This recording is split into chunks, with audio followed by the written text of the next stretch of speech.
Religions took something that is uniquely feminine and gave men credit for it by creating a male deity.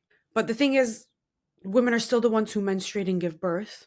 So the physical evidence is still there. We still got the receipts. So religions found a way to shame women for the physical evidence that they are still the creators. So religion didn't start as a patriarchal institution. In fact, it was quite the opposite, but it devolved into one. So religion developed in two stages: the shamanic and the doctrinal. Shamanic religions date back to hunter-gatherers, and we can trace them back up to around 200, 250,000 years. And in the early stages of these religions, there were no gods, no moral codes. It was really focused on a spirit world that you would enter by doing trance dances and other types of rituals.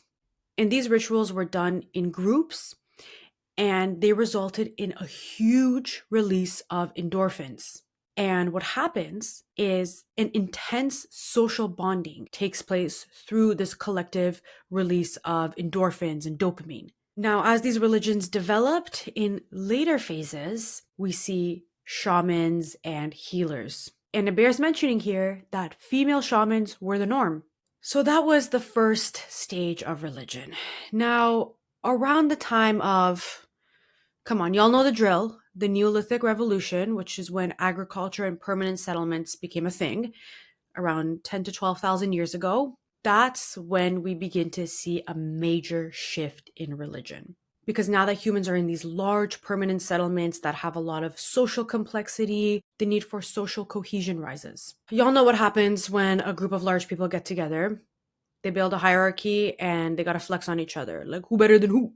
And religion was quick to adapt to that need by having rituals and having moralizing high gods that are the moral police that reward good behavior and punish bad behavior. And the Abrahamic religions grew out of this moralizing high god lineage. So now we're at the final boss, the final form of religion, which is the doctrinal phase. And around that time is also when we see the emergence of kings. Kings and God emerged around the same time.